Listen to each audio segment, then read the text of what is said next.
Finally এতদিন পরে আমি সময় পেলাম আমার বিয়ের ভিডিওগুলোকে এডিট করে ছাড়ার।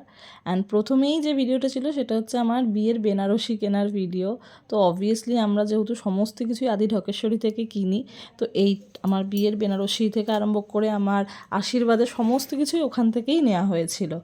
অ্যান্ড আজকে আমরা চলে গেছিলাম আদি ঢাকেশ্বরীর গদি ঘরে। অ্যান্ড সেখানে গিয়ে আমার প্রথম বক্তব্য এটাই ছিল যে বিয়ে তো যেহেতু জীবনে একবারই করব, তাই একদম সিম্পল কিছু আমি পরছি না। আমি সাজবও হেভি, আমি সমস্ত কিছু হেভি হেভি চাই, যেন কাজ টাজ সমস্ত কিছু বেশি বেশি থাকবে। তো অত কিছুর মধ্যে আমাকে অনেকগুলো শাড়িই দেখিয়েছিল ওখান থেকে, কিন্তু অতগুলোর মধ্যে আমার এই শাড়িটা পছন্দ হয়েছিল ওখানে। অ্যান্ড আমি এই একটাই শুধু ট্রাই করেছিলাম। অ্যান্ড ট্রাই করার পর তোমরাও দেখো, আমার তো জাস্ট সেইখানেই খুব ভালো লেগে গেছিলো। অ্যান্ড ওই জন্য এটাকে আমি ফাইনাল করেছিলাম। তোমরা তো নর্মালি কিছু কিছু জন আমার বিয়ের লুকটা দেখেই ছিলে, তো আমি এই শাড়িটাকেই ফাইনাল করেছিলাম।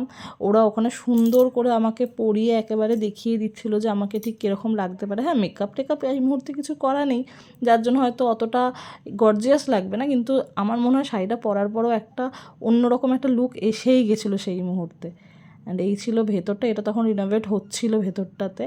অ্যান্ড আমাদের কেনাকাটিও হয়ে গেল এখানে, যদিও সেদিনকে শুধুই বেনারসিটা কিনেছিলাম। আবার দেখাবে পরের ভিডিওগুলোতে।